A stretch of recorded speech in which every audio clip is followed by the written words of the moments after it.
suite pouvoir lancer le débat avec la réplique, voilà, assis-toi tranquillement, avec la réplique de François Essinger. I think that most likely something that we are going to begin to discuss is our responsibility one time when we are a researcher, the other time when we are a physician, and maybe in the opt-in or opt-out discussion, and I will let the floor to François, the aspect of what are the real kind of information we have from these research images. Are they of the same quality as images we are doing in the course of a real clinical investigation? So what is the status of these images? Are we really able to discuss about a pathology from these images, and where is coming the bascule, the switch from an incidental image, abnormal in 20% of cases, to some pathological image that could justify some clinical investigation? François, à toi de répliquer. Edgar Morin disait que le précurseur, c'est celui dont on ne sait qu'après qu'il venait avant. Et effectivement, le fait que Judy Illes fasse cette conférence m'a permis de me rendre compte que ses travaux, depuis longtemps, nous donnaient des pistes pour trouver des réponses à des questions que beaucoup de personnes se posent. Je suis tout à fait rassuré de voir que même si les réponses ne sont pas universelles, les questions sont universelles, et les questions que Judy Illes a posées aujourd'hui sont des questions que beaucoup de chercheurs et beaucoup de cliniciens se posent. Effectivement, c'est souvent le contexte qui explique le texte, et la même découverte, la même image, la même anomalie génétique, selon le contexte dans lequel on la découvre, a un sens et des régulations très différentes. Et donc, je pense que le fait de contextualiser ces découvertes et la distinction que Judith a fait concernant le cadre clinique et le cadre de la recherche me paraissent extrêmement pertinents. Alors, je vais faire quand même quelques remarques concernant ce qui a été évoqué, c'est-à-dire l'augmentation considérable, quantitative, des découvertes fortuites, mais des découvertes de signes et d'informations.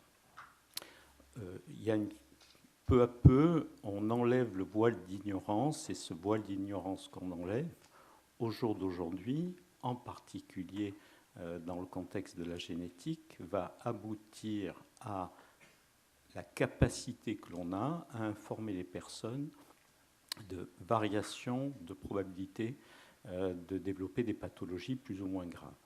Il y a un point que je voudrais souligner, c'est le risque que ces informations, c'est-à-dire en tant que clinicien, j'ai peut-être une myopie à voir le bénéfice médical pour ces personnes, mais en tant que citoyen, et justement l'éthique nous aide à essayer de prendre du recul, je perçois des risques en particulier de discrimination. C'est-à-dire que les informations concernant des probabilités futures de développer des maladies peuvent donner lieu à des discriminations de type assurantiel, peuvent poser des problèmes extrêmement complexes de discrimination sur les lieux de travail, c'est-à-dire que quand on va découvrir de manière fortuite une sorte de gène de susceptibilité aux leucémies des personnes exposées aux hydrocarbures,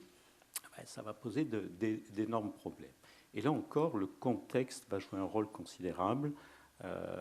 J'ai lu dans un article de Judy Illes qui a été publié dans Lancet qu'il fallait faire une distinction selon la construction du système de santé, s'il est orienté vers la santé ou orienté vers le profit. c'est-à-dire vers la solidarité ou vers d'autres modes d'organisation. Et donc, toutes ces découvertes auront un impact différent selon le contexte des règles assurantielles et des règles protégeant les personnes des discriminations. Et donc, on est là, pour moi, au niveau de la tension que l'on peut avoir entre des intérêts contradictoires, puisque en tant que clinicien, quand je prescris un test BRCA1 pour des surrisques de cancer du sein, le guide de bonne pratique m'impose à peu près 45 minutes à 1 heure d'information préalable. Ben, vous imaginez multiplier ne serait-ce que par 10, 15 ou 20 tests, et j'ai vu que c'était 56. Donc on est là, à un moment donné, dans cette tension qui a été évoquée par M. Lévy entre le devoir d'information et les ressources pour délivrer ces informations qui sont mécaniquement insuffisantes pour faire face à cette capacité d'informer les gens pour qu'ils puissent exercer pleinement leur autonomie. Alors bon, c'est un sujet qui me passionne, donc je crains d'avoir la tentation de parler longtemps, donc je vais réduire mon questionnement à 2 points. D'abord, il y a pour moi, notre groupe de travail a également considéré que les 2 modèles qui nous permettaient de réfléchir, c'était la génétique et l'imagerie. On est parti d'un a priori simple que l'addition des pommes et l'addition des poires, c'était à peu près pareil, et que les découvertes incidentales devaient pouvoir être traitées avec des outils communs. Maintenant, il y a quand même une différence assez forte entre une image dont on ne sait pas trop ce qu'elle veut dire, mais qu'on est capable d'analyser pour savoir ce qu'elle veut dire, si c'est un signe de pathologie ou pas. Et en ce qui concerne la génétique, il y a 2 niveaux. Il y a les gènes pertinents dont on sait qu'ils sont susceptibles d'induire des surrisques, et la liste des 56 me paraît sans doute avoir été bien construite. Ça, c'est un premier niveau. Mais le deuxième niveau, c'est qu'en génétique, on est confronté parfois à ce qu'on appelle des variants de signification inconnue, qui sont des anomalies de structure dont on ne sait pas si ce sont des anomalies fonctionnelles. Mais le plus grave, c'est qu'on n'est pas capable de répondre à la question, pas faire d'investigation complémentaire comme on peut le faire en imagerie. Donc je pense que la génétique a ce degré de complexité supérieur, c'est qu'on voit des anomalies qu'on ne sera pas capable de caractériser avant 3, 5 ou 10 ans, ce qui pose le problème que vous avez évoqué de recontacter les gens secondairement. Donc déjà, je pense qu'il y a cette différence.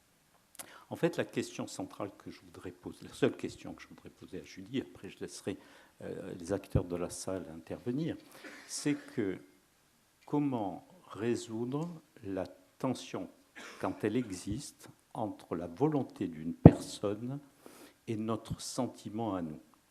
C'est-à-dire, je pense que vous avez répondu de manière relativement claire et nous sommes assez d'accord avec cette position, c'est quand une personne n'a pas trop envie de savoir, mais qu'il s'agit d'une hypercalcémie qui peut tuer la personne instantanément et pour lequel on a la capacité à lui sauver la vie, ça me paraît difficile d'arbitrer en faveur de l'autonomie.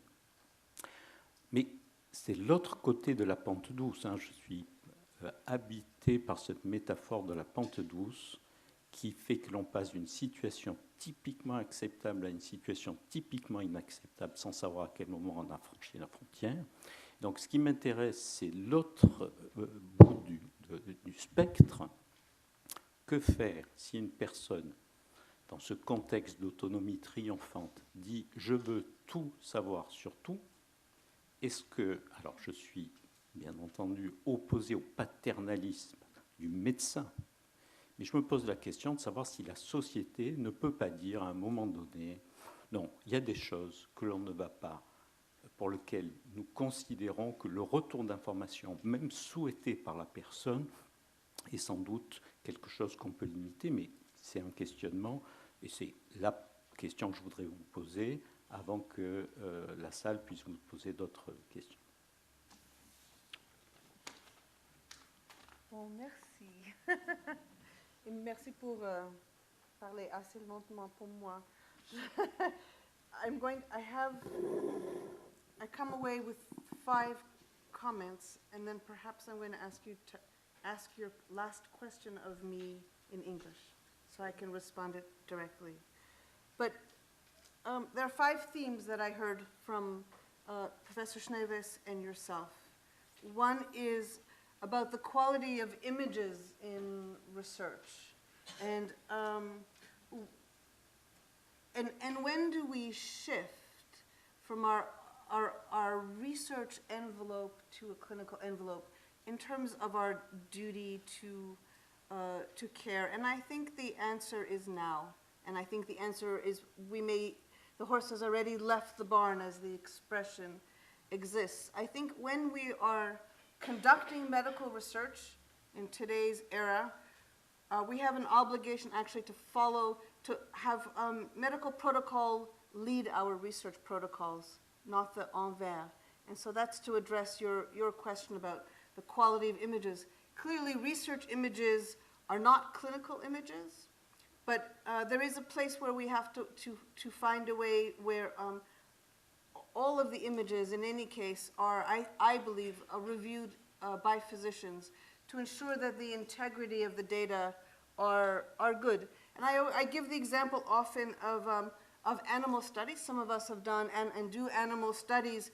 If we had an animal who was unhealthy, we were running healthy animals, and one seemed to be unhealthy, we would never include that unhealthy animal in our study. So why would we even think to not look in humans when we're talking about the integrity of data? So I come to you, Professor Essinger, and I hear concerns about discrimination. I think they are important, and I think there are a number of layers that they are important. In the United States, we have something called the Genetic Information Non-Discrimination Act. So that protects people against discrimination in employment if they have a predisposition for a certain disease. It's the only country that I know that has such an act. You have? So I want to hear more.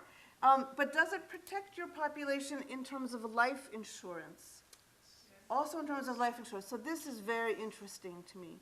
Because in fact, even in Canada, we have no such thing whatsoever at this point.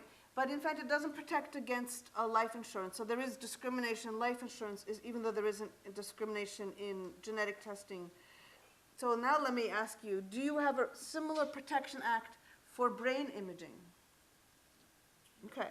So this is something we have to start thinking about. And you put it on your list of... See? The 2011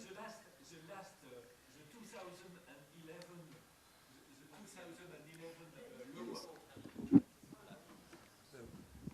Just to answer, the 2011 law of bioethics consider also the neuroscientific characteristic of individuals as privacy or possibility to open only for scientific, medical, and judiciary purposes.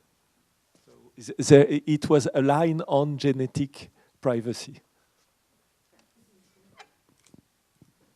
Oui, l'assurance n'a pas le droit à accès à une imagerie médicale.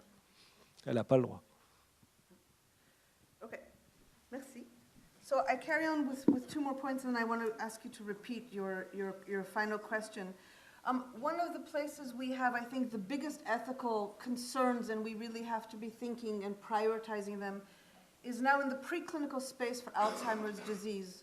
We're running studies now in a number of populations in which there is a high risk and a moderate risk for Alzheimer's disease.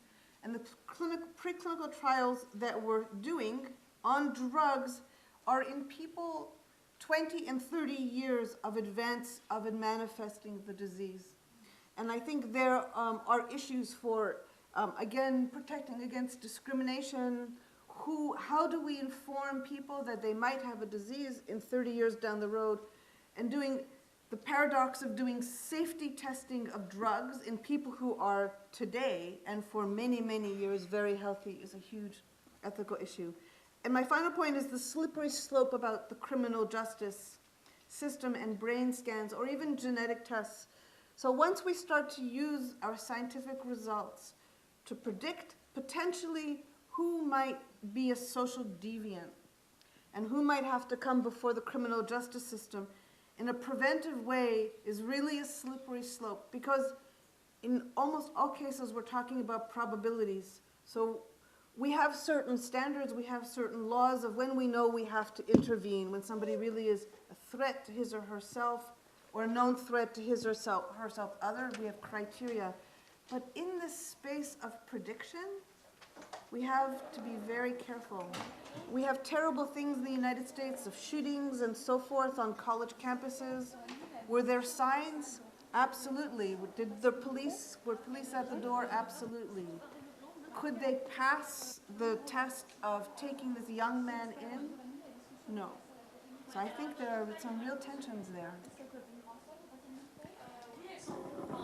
I will rephrase my question in English. So, in the context of full autonomy, if a participant to a research program states that he wants any information, every information, he wants everything, I think that the physician or the researcher should not be allowed to go against the will of the participant, but I wonder if the society should not put some limit in the autonomy of decision and say no. For information with low relevance, even if the participant want to have access to every information, it should not be allowed. So, Professor Isiru, that comes to the heart of my thesis in research, which is that I don't really think there is an autonomy for the participant in research. I think research is voluntary. We ask for consent. I think this is where the research has to be privileged. And I don't know that autonomy, as we think about it in clinical medicine, really has a place. But can I ask a question back? Yeah, you can go. We have to let some time for the public. Who is society in your position?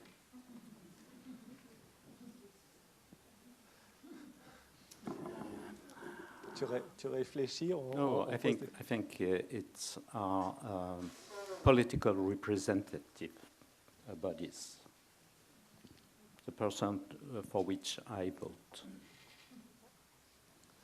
Okay.